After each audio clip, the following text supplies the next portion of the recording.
Have you ever wondered what has happened to the United States and its once vibrant culture? Have you ever wondered why a virtuous American culture has been in decay for over 60 to 70 years? The book Deus Ex Machina, God from the Machine, explains how foreign belief systems have been imported into the United States by foreign intellectual agents to be used to fundamentally transform the most prosperous and free nation in the world into a typical third world country. Learn how the progressive academics, progressive activists, large corporations, and the mainstream media have become appendages of the federal government, a Praetorian Guard, and an extension of the political vanguard class. Deus Ex Machina exposes the cogs of the machine that progresses our civil society to chaos and subjugation. Get this tool to educate others and illuminate the truth on the battlefield of ideas. Let's make a difference. Get Deus Ex Machina, the progression of secular socialism, from Amazon.com and Lulu.com today. You are listening to the Lanterns Radio Network, where Americans come together to illuminate the truth. Turn it up loud and proud until the knob breaks off. Lanterns, illuminating the truth.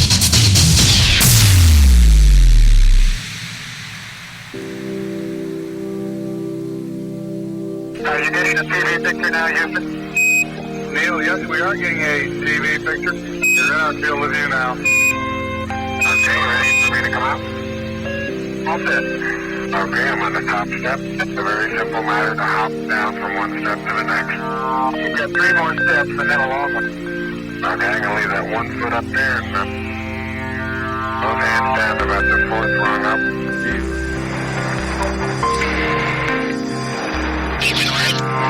Roger that. 10 miles, he's back on my nose. Fox 1 again. And we say to our nation tonight, we say to our government, we even say to our FBI, we will not be harassed. We will not make a butchery of our conscience. We will not be intimidated, and we will be heard. 6 miles, 6 miles. Valley 2. Turn it into me. Roger that. 12 miles. 4 miles. Take it right. Roger that. Good drill, good drill. I got the other one. Select Fox 2. Select Fox 2. Coming hard,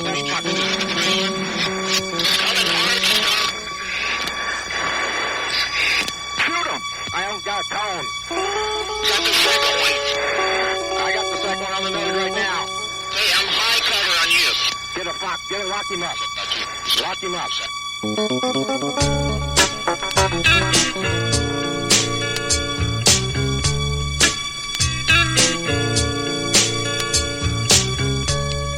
Battlefield Live radio program. Want to thank you for joining me on the battlefield. This is Chris Pilier, Lanterns Media Network, and it's always a pleasure to speak to you tonight.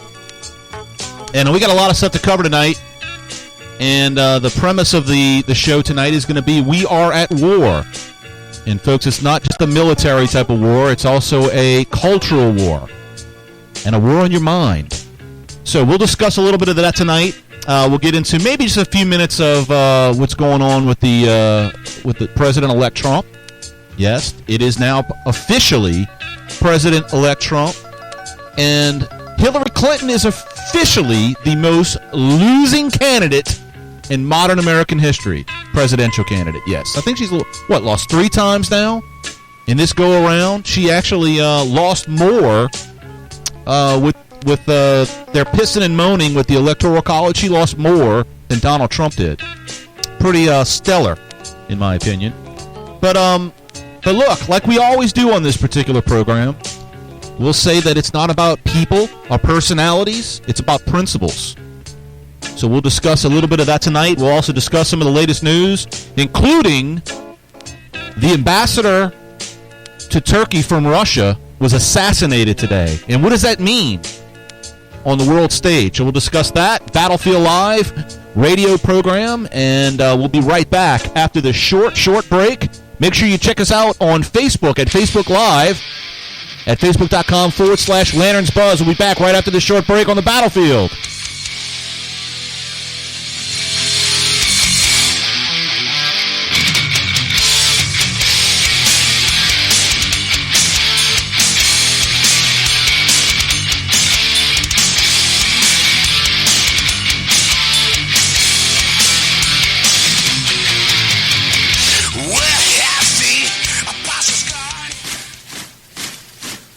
We're here to fix the machine.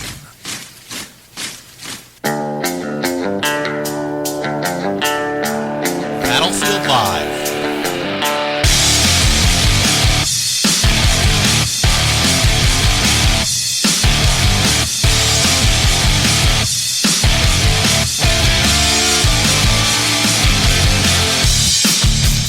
You're listening to the Battlefield Live with Chris Pilier from Lanterns Media Network, the Battlefield Live radio program. I want to thank you for joining me on the battlefield today, and we have a ton of stuff to cover.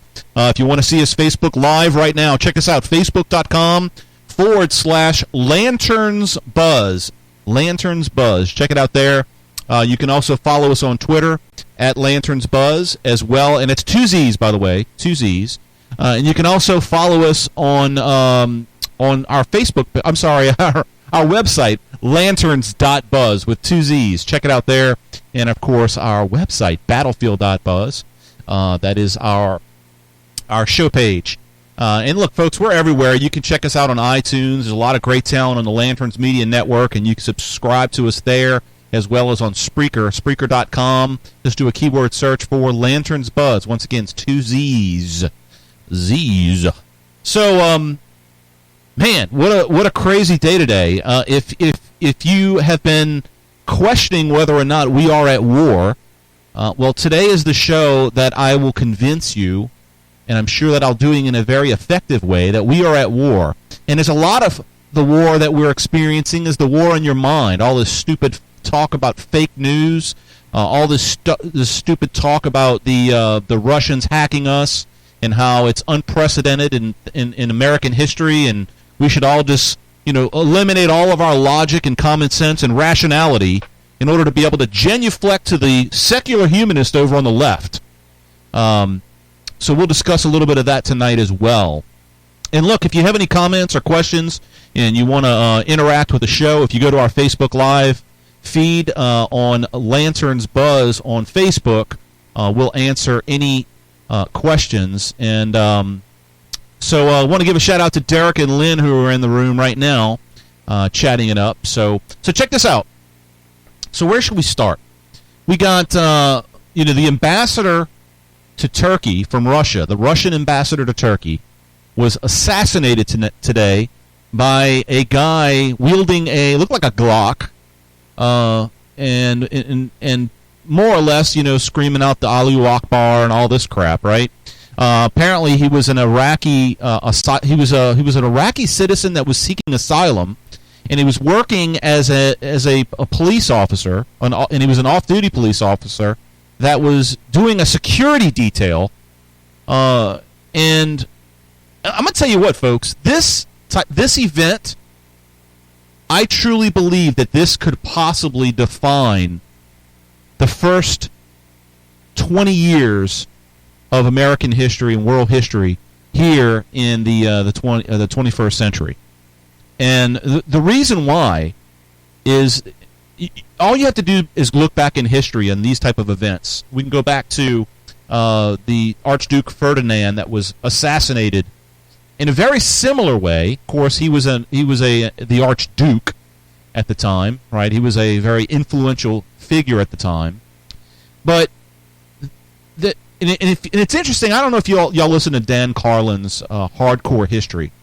He's got a podcast that I think it's called Armageddon or Road to Armageddon or something to that effect. And he does a fantastic job setting up that event and how it basically splintered out formulated in like it's the chaos theory. If y'all ever familiar with the chaos theory, how a butterfly's wing can affect the weather around the world. Well, basically, the one shot that was heard around the world that killed Franz Ferdinand more or less started the World War World War I and ricocheted into World War II. If you look at all of the people that were involved in World War I, they pretty much revisited it in World War II, and there's a lot of the same transgressions, a lot of the same frustrations by different nations. The progressives at that time were really messing around with the world economy, as we're seeing them do now.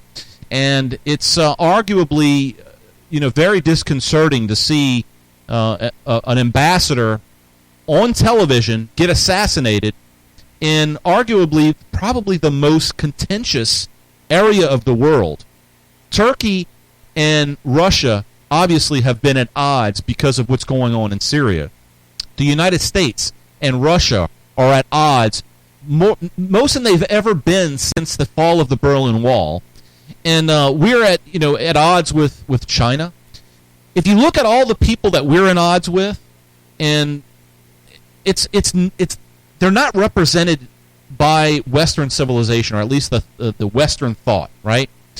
You've heard me talk about on this program in other programs where I explained how we're shifting towards a more European ideological system. In other words, our American system has been fundamentally transformed, and really been, put on turbo over the last 8 years. We've been fundamentally transformed into a more European-style government, a more European-style society, a socialist-type society, and it's been incrementally taking place over the last 100 years. In fact, my book, Deus Ex Machina, The Progression of Secular Socialism, outlined that. But one of the things that I did also write about in that book is Islamic terrorism. You see, Islamic terrorism is at war with the West. It's at war with, quote-unquote, Western imperialism or Western colonialism. If you're familiar with Western civilization, in World War I, you had the Sykes-Picot Treaty, which is actually between the French. One at the time was the Ottoman Empire, as well as the Germans at the time in World War I. And the West did what they do in order to be able to win the war. So the arguments from the left about the Sykes-Picot Treaty was a way to steal land from the Ottomans, the Muslim Caliphate at the time. You'll often hear that people like Barack Obama and others defend the Ottomans, and they won't do it directly because they don't want to try to rehash these discussions, because they always fail on the part of the left, because we were at war with the Ottoman Empire, and we did what we did, and when we won the war, we took their land. That's what happens in war. If you watch what happened in World War II, Germany lost to the West as well as to Russia. Russia took over Germany.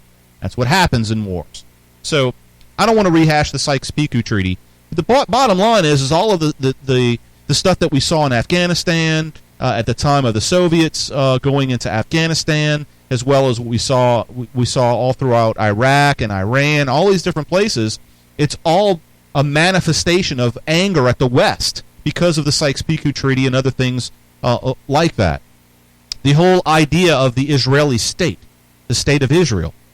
The reason why it's such a big focus by Islamic countries and people like Barack Obama and people that side with people in these Islamic countries like Iran is because the Islamic State was created in the region that the Sykes-Picot Treaty was over. So why this is important is that we are tied to Western culture. We're tied to Western civilization in the United States, as well as Israel and other. Israel is the strongest small d democracy in that region of the world. That's why they're an ally. And I think it's important to understand this history. That way, when you go into discussion with people, you'll know the facts. If you have the outline, if you have the story, and you go into a debate with someone, and you have these facts, you will win every single time. And look, there were some pretty bad things that the United States did. There were some pretty bad things that other countries have done in the West. Slavery obviously wasn't that a very shining part of our history. We're always reminded of that, right? But the fact of the matter is the United States has been at the pinnacle of eliminating slavery. But a lot of people don't realize that right now, more than ever in history, there's more slavery right now than there has been in the entirety of world history. But you don't hear about that. All you hear about is the grievance culture here in the United States, because that is the Achilles heel of the United States. That is the fulcrum at which the fundamental transformation of the United States sits on. You see, it's not about slavery. It's not about liberation and liberty and freedom to the left. It's not. The left is not a part of Western civilization. They subscribe to things that are diametrically opposed to Western civilization. So Western civilization is propping up liberty and freedom. That is at the pinnacle of our culture. So if you look at all the places around the world that Barack Obama and his clan of idiots, like Hillary Clinton, like John F. Kerry, like all the others amongst the organization that has been the Obama administration, or the disorganization is what I should say in the Alinsky model. If you look at everything they've touched, they've destroyed Western civilization, or at least the stability of Western civilization all around the world. Iraq was starting to see a little bit of a possible growth in democracy. Small d democracy. Not to say that I was in favor of the nation-building efforts of the Bush clan. That's not what I'm talking about. But the fact of the matter is that there was peace, for the most part, in that region of the world. Mubarak, who was a dictator, was at power in Egypt. And while he was, he wasn't running an ideal government of the Jeffersonian manner, he was still a civil, secular dictator that was an ally to the United States. Muammar Gaddafi, as much trouble as we had with him in the 80s and the early 90s, he was stable in a way that we could trust the guy, at least a little bit. So what did Hillary Clinton and the Obama administration do? What was their State Department policies? To undermine these secular dictators in order to do what? To perpetuate revolution, to perpetuate the Arab Spring. Why? To bring back the caliphate. The caliphate that the evil colonialists took from the Islamic people, the Muslim people. If you think this is all, hyperbole, what was the first thing that Barack Obama did when he got into office? What did he do? The first thing he did was he sent the bust of Churchill back to the Queen. Why? Because he was the epitome of Western culture under the Brits. So stick with me on the Battlefield Live radio program, folks. We'll be right back after this short break. We'll get into a little bit more of this. And yes, we are at war. The West is at war. Stick with me. We'll be right back.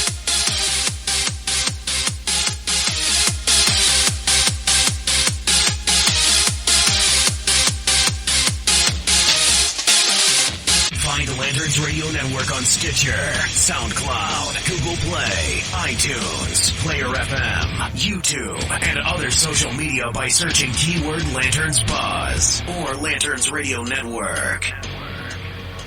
So first let me say that I share the concern of the left over our new President-elect Donald Trump. I never thought I would even say the words President Donald Trump. But most of our fear is the concern with the executive branch. I think that's the thing that we can relate to. We both, left and right, people that are really truly looking for a solution in the country. And this executive branch has been expanded greatly over the years and offers a huge sword that could be used to swing at the American people by the person in that position. Doesn't matter who it is, Donald Trump or Barack Obama or whoever, Bernie Sanders. I recognize the fears of the left and the new president, as he will soon wield the much expanded power that Barack Obama and his predecessors unleashed. Now, when Barack Obama was elected, okay, I was greatly concerned as the left is. So if you're listening to me and you're the left, I'm speaking to you. You have impacted with the arm of the chair. No, Mr. Spock. I meant, what happened to us? That we have yet to ascertain. Lincoln died 3 centuries ago on a planet hundreds of light years away. More that direction, engineer. Thank heaven. Mr. Scott, there was no deity involved. It was my cross-circuiting to be that recovered them. I'm just as concerned as you are. I was concerned in such a way that I wrote an entire book about how the progressive movement has pushed to replace the American culture that has embraced individual liberty, the rule of law, equal justice under that same law, property rights, and the free and open society to debate ideas.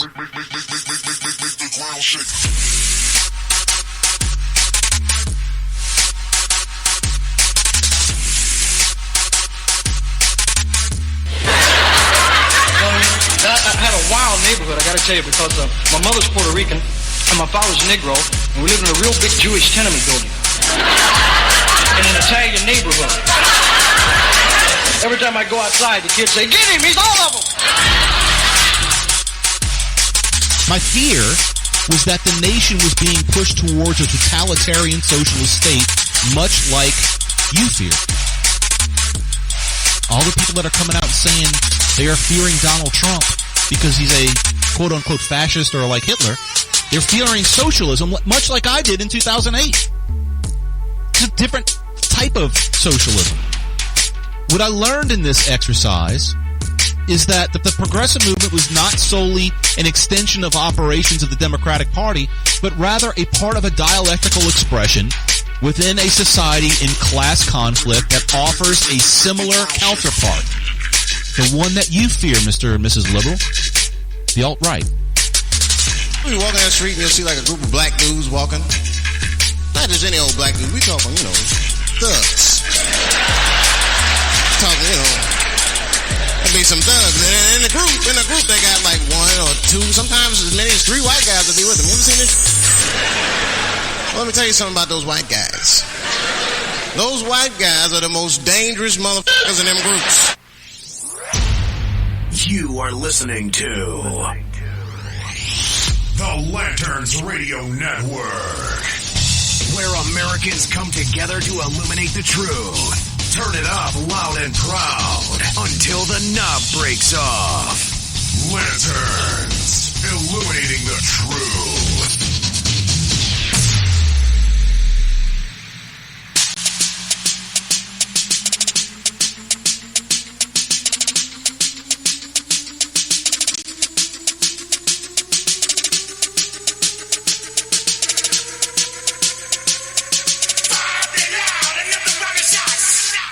Battlefield Live. Turn down for what? Turn down for what? Battlefield Live, Chris Pilier. We are at war. Yes, we are. And we're going to take it to the battlefield because this is where we come together. This forum right here, we come together and we share the ideas in order to how to fix a machine. And it's got a lot of work to do, let me tell you. Taking a little bit of a step in the right direction. I'm very skeptical, if you haven't known, very skeptical of Donald Trump, but we'll see. We'll see what happens. We'll give him an opportunity. He is the President of the United States, and we got to support him in when he does good and be concerned and criticize him when he does bad. So let's give him that opportunity and go from there. At the end of the day, we'll meet here on the Battlefield Live and on the Battlefield of Ideas to discuss the outcome of all of the things that he's taken place in. Before we go any further into this discussion about the war, I want to make sure that we give a shout-out to all the people on the Lanterns Media Network. Folks, if you haven't been paying attention about what's going on the Lanterns Media Network, you got to check it out. We've actually formed some great partnerships with Madison's, among others, the Conservarican, Liberty Canon Media, of course, the Battlefield Live radio program. And we're in the process of working out some a lot of other opportunities that are going to be really, really exciting going into 2017, and we want you to be a part of it. And when I say I want you to be a part of it, it's not just listening. We got to participate. This is America is a participation sport. Can I say that it's a sport? I don't know if it's maybe it's not a sport, but it's definitely a participation. We have to participate in order to be able to save the country. So there's a lot of ways you can participate. Number one, with lanterns, with the Battlefield Live, you can share our content. Right now, we're on Facebook Live, facebook.com/lanternsbuzz with two Z's. Make sure you share that content. Share that all over your Facebook wall. Try to get people to come and listen to what we're talking about. Engage on the battlefield of ideas in the forum. So all of you out there that are in there, David, invite your friends, dude. Invite your friends and get them on the battlefield and see what we have to say. Right? At the end of the day, if we put these things together, we'll come up with the right solutions to fix the country. You can also find us on Spreaker at Spreaker.com. Do a keyword search for Lanterns Buzz, and you can see we're live streaming right now on Spreaker. The West is at War is the name of the episode. Battlefield Live, episode 414. Yeah, 414. We've been around. Most of all, I want to make sure I thank all the people that have been supporting the Battlefield Live as well as Lanterns Media Network. You can also find us on YouTube, iTunes, Stitcher, Google Play, all over the place. Player.fm. We're actually on TuneIn now. You can find us there and tune in on TuneIn. So where should we go from here? Let's dig a little bit more into this. First and foremost, this whole thing with the Russians hacking. First of all, we do this too.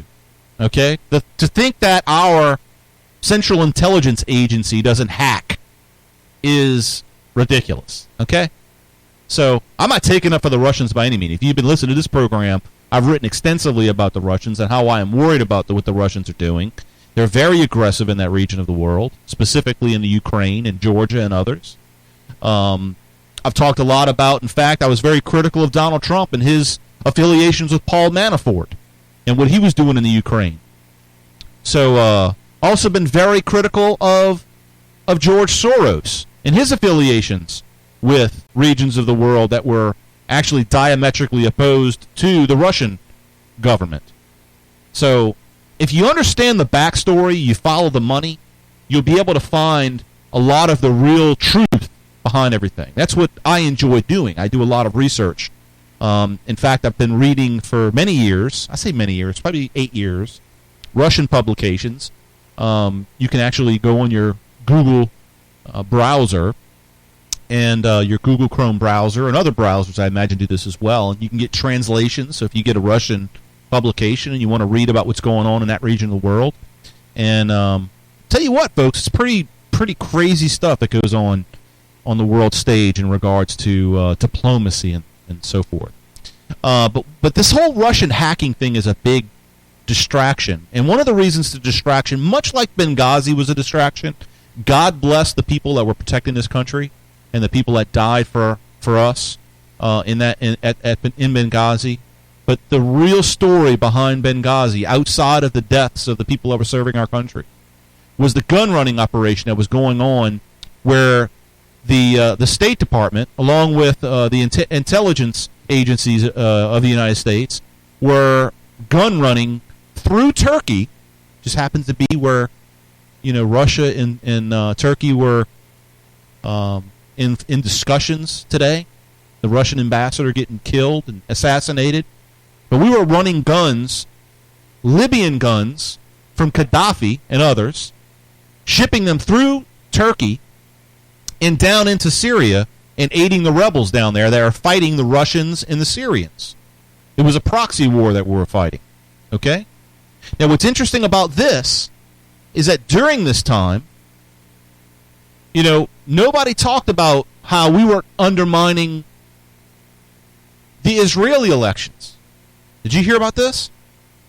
How about Barack Obama using taxpayer dollars to try to influence the Israeli elections? All you hear right now is how, the righteous indignation of the left, the Democrats, about how terrible it is that the Russians are influencing our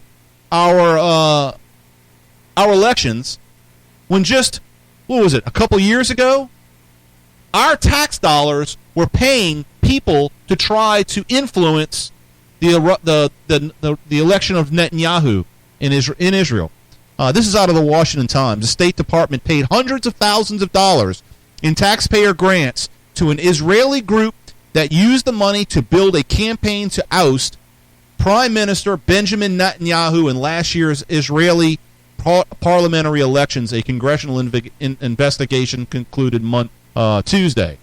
Let's see what the date of this thing was. Tuesday, July 12th. It's actually this year. I didn't realize it was this year. It was only in July. Some $350,000 was sent to One Voice, ostensibly to support the group's effort to back Israeli-Palestinian peace settlement negotiations.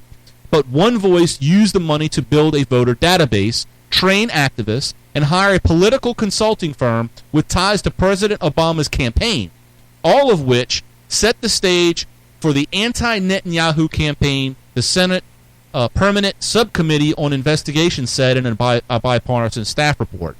In one stunning finding, the subcommittee said One Voice even told the State Department's top diplomat in Jerusalem of its plans in an email, but the official, Consul General Michael Ratney, claims never to have seen them. He said he regularly deleted emails with large attachments. Bring back the emails. A striking violation of open records laws for the department, already reeling from former Secretary Hillary Clinton's handling of official government records. Do y'all understand why the whole email scandal is such a big deal? Is because we have the right as the American people to go look at our property. Those emails are our property. They destroyed our property. Okay? This is no different than what Hillary Clinton was doing with destroying emails. They were destroying our property. That is our right to see what's going on in our government. The FOIA request, the Freedom of Information Act, it's all about us being able to see the communications that go back and forth between state officials and federal officials. So here's another instance where the hypocrites on the left, they want to get all crazy about how the Russians are affecting our elections, but it's okay for us, specifically the same people that are complaining about it, Barack Obama and others, and Hillary Clinton, they were doing it to the Israeli people. And look, you can go all the way back to the flotilla. I don't know if you remember the flotilla where they had the Palestinian, I don't know, it was basically, I don't want to get into all the gory details of it, but for the most part, activists on the flotilla got into a big fight with Israeli special forces on this boat out in the Mediterranean Sea. And come to find out, Bill Ayers and Bernardine Dorn were in that region of the world trying to stir up strife in that region of the world. Why? Because they're pro-Palestinian. Why? Because they're anti-imperialistic or anti-colonialists. Why? Because the Sykes-Picot Treaty. Because the colonialists of the Brits and the French, they're the ones that have colonized the entire world in their mind and have created this violence that we see. Because we're spreading Western civilization into regions of the world where they don't believe it should be. I'm not going to sit here and say that I've agreed with every instance of what the Brits have done in that regard. But I can tell you right now, Western civilization has changed the world for the better. I don't think we need to force it down people's throat. But if we simply let the civilization itself speak for itself, then I think we could solve a lot of the problems that we have and not being involved in every damn conflict around the world. Folks, we still got a lot to cover on the battlefield. Make sure you stick with me, and we're going to get into a little bit more of this, as well as what was going on with the Soviets back in the 80s and the Kennedys. Stick with me on the Battlefield Live. Chris Pilier, Lanterns Media Network.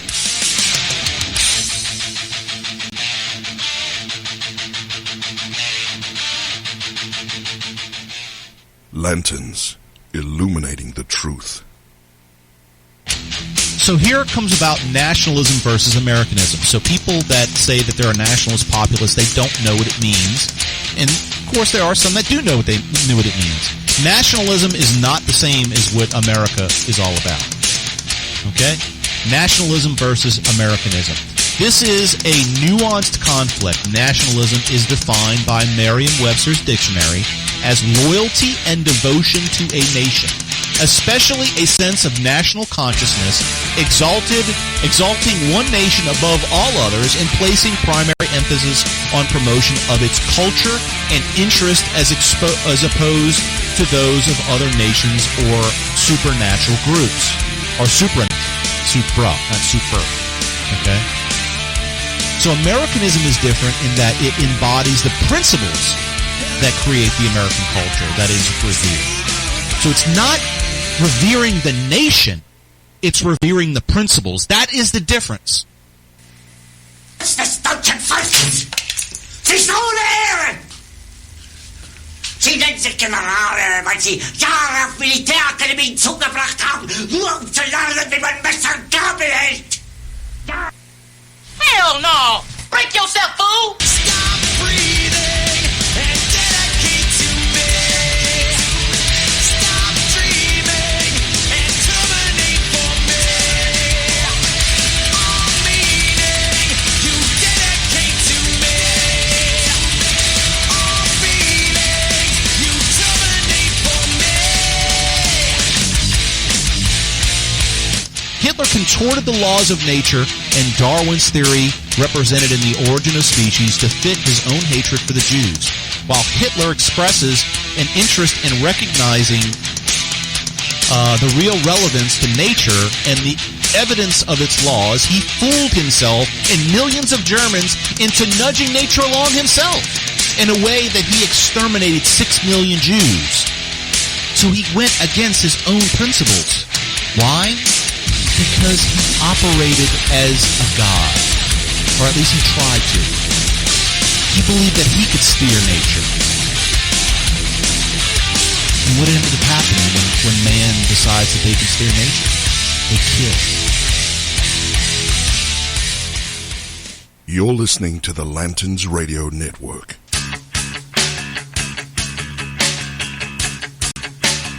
Battlefield Live.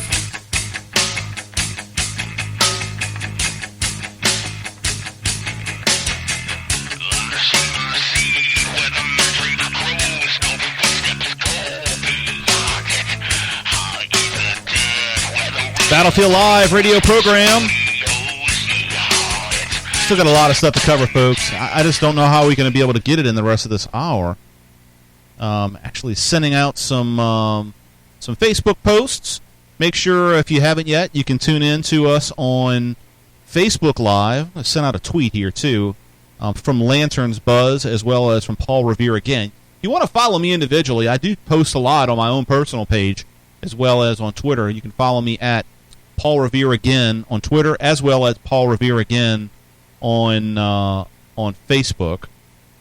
And we are live on Facebook. Got to spell it out, folks. All right. So where else are we going to go with this?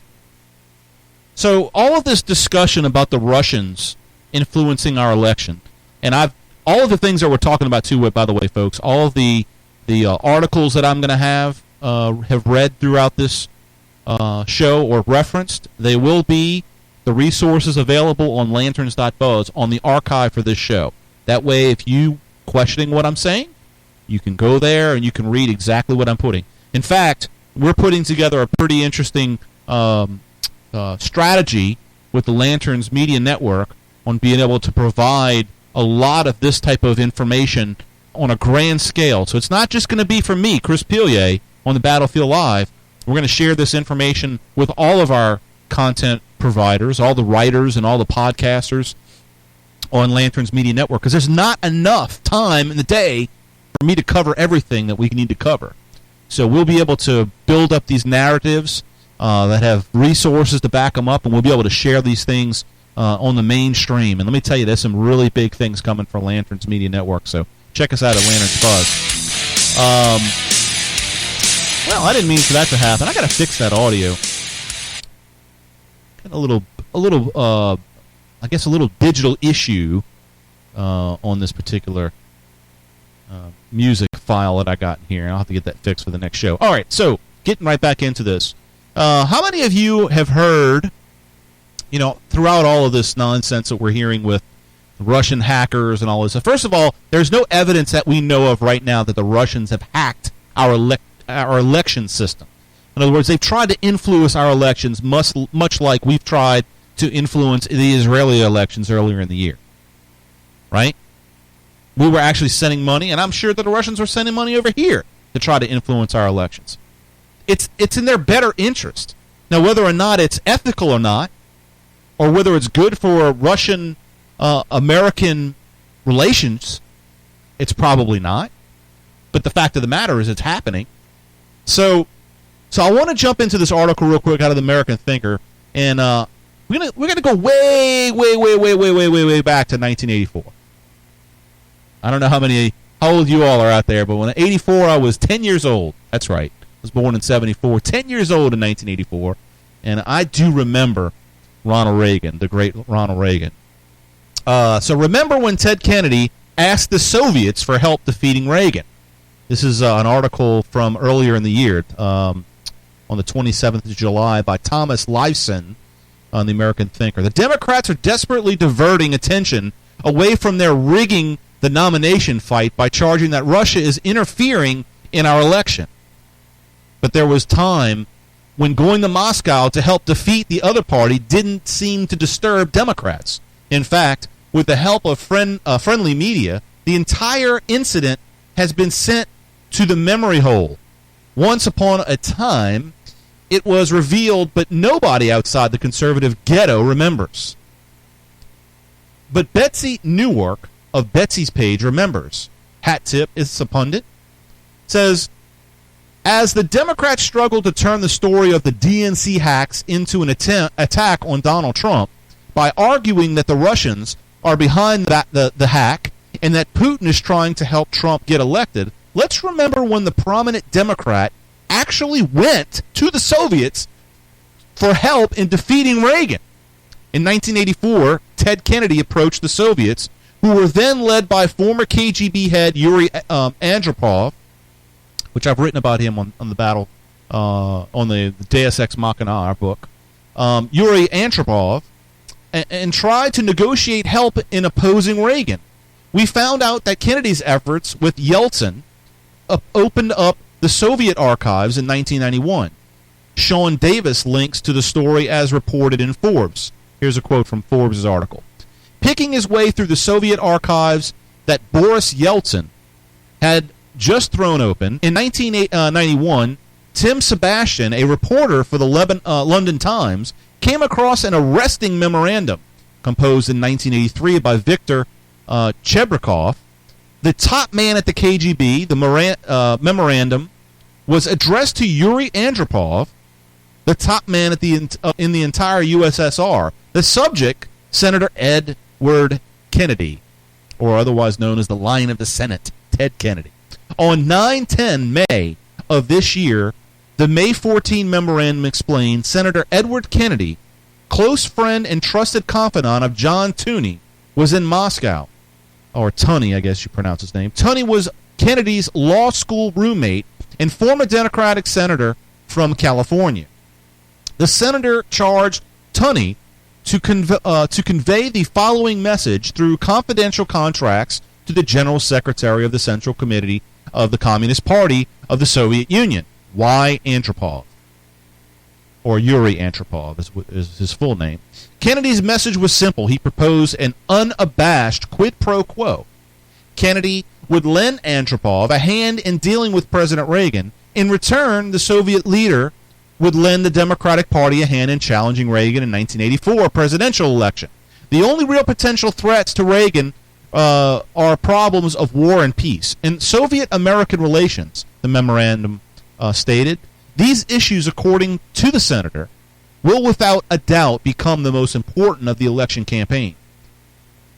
So this is back to the article. It says, this is open, self-initiated collaboration with a rival power, and folks, arguably the biggest enemy of America in the 20th century, outside of maybe Hitler. But let's see, name for that word is treason. But the word is not associated with any Kennedy, at least not since Joe was ambassador to the UK, because of the studious ignoring of the story coming from the Soviet archives. Compared to reliable evidence, the case against Trump is made of air. We don't know who did the hacking, and the bits of code that supposedly incriminate the Russians could still or could well be a false flag operation, as argued by intelligence expert Michael Leedion. So, all right, so I'm not going to read the entire article. You can access this on lanterns.buzz. The point of the matter is that there's actually evidence showing that there's a possibility that our own intelligence agency was the one that was doing the hacking. And some have speculated that the reason why is because they didn't want the United States to be in the hands of another Clinton, specifically Hillary Clinton, who's done nothing to protect the people that serve this country. So think of the absurdity that we're dealing with here. Here was an outright enemy of the United States, the Soviet Union, arguably the enemy of Western culture. And we were reaching out an olive branch to the Soviets, our enemy, in order to try to get them to influence the election in 1984, which happened to be a massive landslide. Why? Because of Western culture. The articulation of what made America great. Not about making America great, but what made America great. So where does this all go? Well, first and foremost, we can't ignore the culture in all of this. The book that I wrote, Deus Ex Machina, The Progression of Secular Socialism, explains a lot of this culture war. And in that book, I actually dig into the radical sexual revolution of the 60s and how Frankfurt Marxists from Europe, Eastern Europe, Germany, came here at the time of the Nazis overthrowing the government in Germany, the fall of the Weimar Republic. And these Frankfurt Marxists come into the United States. They were communists, and the fascists didn't like the communists at the time. So, which, if you think about it, that's what, when I talk about the Eastern European style governments, or the European style government with the fascists against the communists, well, the communists came here, the fascists took over Europe, and then when the communists came here, they tried to create their communist utopia here. So they had people like Herbert Marcuse, who wrote a book called Eros of Civilization.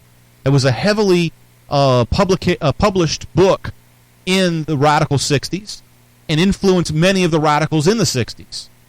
It was about sexual revolution, but it wasn't just about sex. It was about culture. You see, what Herbert Marcuse taught, and this is where the war of the mind comes in. Herbert Marcuse taught that people that were wealthy and rich, you know, the bourgeoisie class, what the communists called the rich, right?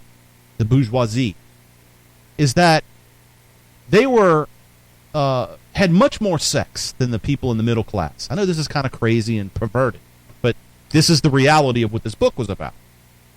So what Herbert Marcuse theorized, and this is all sociological crap is what it is to me, is that if he could get, along with all the other Marxists, all the other communists, to get the American youth to participate in, sexual abandon, that they could create a cultural revolution in the United States. Why? Because it was going to be a revolution against the cultural boundaries that have been set by Judeo-Christian values. So what did they do?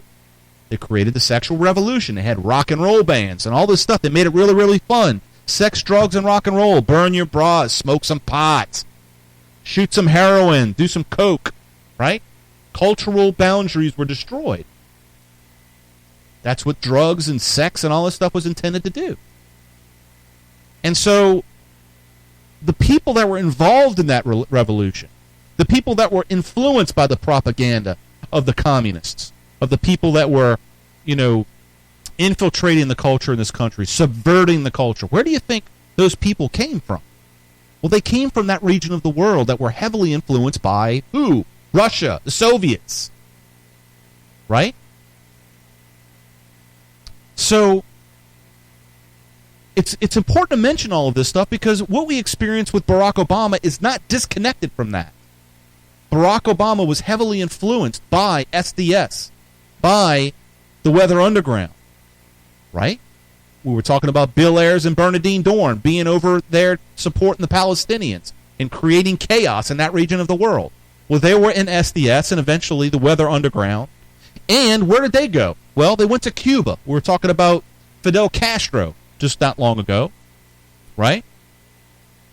So Bernardine Dorn and Bill Ayers go down to Cuba, and I don't know if it was exactly them, but I know their group within the Venceremos Brigade is the name of the brigade that went down there of radical leftists. They go down there, and who did they meet up with? Well, they met up with the Cuban DGI. Who was the Cuban DGI involved with? Well, they were directly connected to the KGB, Andropov, right? So all of this stuff that's going on between the Soviets and the Russians, whatever you want to call it, this has been going on with the Democrats for years.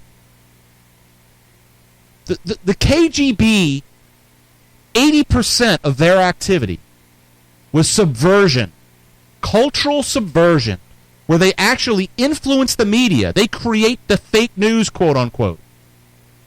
The fake news didn't just pop up out of nowhere in this election. They're using, the left is there, okay? The left is using their own tactics as a straw man to attack in order to try to undermine the legitimacy of Donald Trump.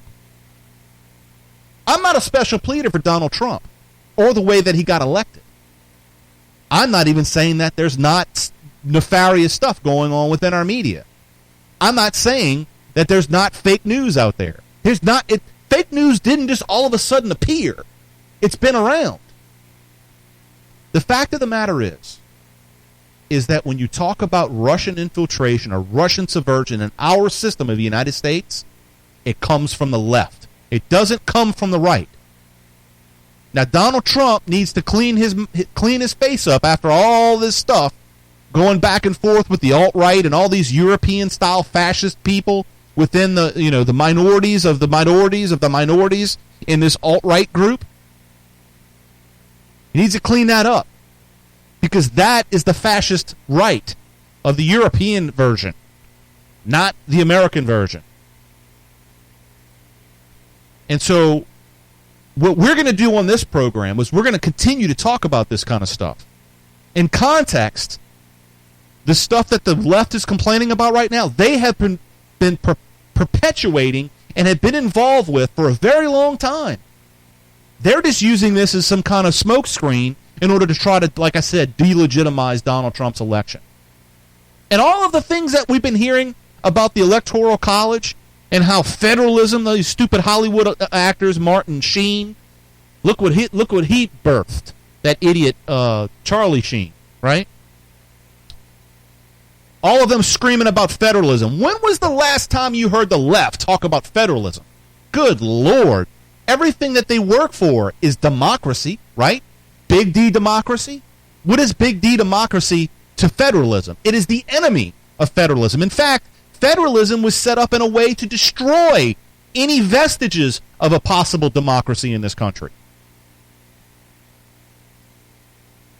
The left is the propagandists. They are the fake news. They are the fake news. They're the ones that create propaganda. Russian subversion and Russian, influence in our country is a scary thing, and we should be very, very tuned in on it. Donald Trump needs to distance himself from Putin, from Vladimir Putin. Not give a nice, pretty red reset button like Hillary Clinton did. Not give them a large portion of our uranium reserves like Hillary Clinton did, with possibly getting a little bit of money under the side. We've talked about on this program as well. Let's not fall for the fake news that ABC, NBC, CBS, CNN, the Clinton News Network, MSLSD, all of those different organizations, even Fox News with their crap, okay? Let's not fall into that trap. The reason why Lanterns Media Network is in place is because I'm sick of it, and the people that I'm working with are sick of it, and we're going to fix this, right? All of these things that I talked about tonight, these are things that I've been studying for a long time, and I'm sharing with you, and I'll share them again down the road, in maybe another context. But the fact of the matter is that we have a long way to go. Donald Trump is refreshing in some respect, the way that he can speak to the common person. He doesn't speak in all these highfalutin political terms. You know, I can appreciate some of the highfalutin political terms because I live and breathe that stuff, but not the average American, not just the person that works for a living and gets out there and may catch a little bit of the news in the evening. It's not a political junkie like me. That's why he was elected, because he was fed up with it. And we're all fed up with it. And we're wanting him to make America great again, quote unquote. And what does that mean? How does he make America great again? Well, first and foremost, we have to realize why it's great in the first place, or why it was great. And if we don't articulate that, we'll never get back to where it, because you got to have a destination, right? The destination back is to what? To what environment, right? A constitutional environment. And how do we make America great? Well, we've got to fix the machine. And that includes the media, that includes the culture. Politics is just a reflection of the culture, folks. So when we talk about, social conservatism and all this, that's all nonsense. They've crafted this idea of social conservatism as a way in order to be able to separate us so they can focus on destroying the culture by getting us to ignore the culture. They make us want to focus on politics and political figures and ignore the culture while the left destroys the culture. And when they will destroy the culture, the politics will fall in place. That's why Bernie Sanders is so popular. Why? Because he represents the culture. Not much of the culture, but he does represent a part of our culture, specifically the millennials. So we got a lot of work to do, folks. And I want to thank you for joining me on the Battlefield Live radio program. And we got a ton of stuff that's coming up this next year. I hope you are sticking around. Make sure you go to lanterns.buzz. Also go to facebook.com/lanternsbuzz. Like the page. Like it, share it, invite your friends. Bring everybody in here. I'm not doing this to try to be rich. I'm just trying to make you rich on information. And we're going to continue to do that on the Battlefield Live as well as Lanterns Media Network. Also follow us on Twitter at LanternsBuzz. You can also follow us on follow me, my individual page at Paul Revere again. You can find that on Twitter as well as on Facebook. And make sure that you go to Spreaker.com, and do a keyword search for Lanterns Buzz. Find our network there and follow us. And we're also on Google Plus. We're on YouTube, Stitcher, Player.fm, Google Play, all over the place, folks. We're even on some sonograms out there. So thank you for joining me on the Battlefield Live radio program. Chris Pilier, the Lanterns Media Network, and the Battlefield Live radio program. We'll be back later. Tater.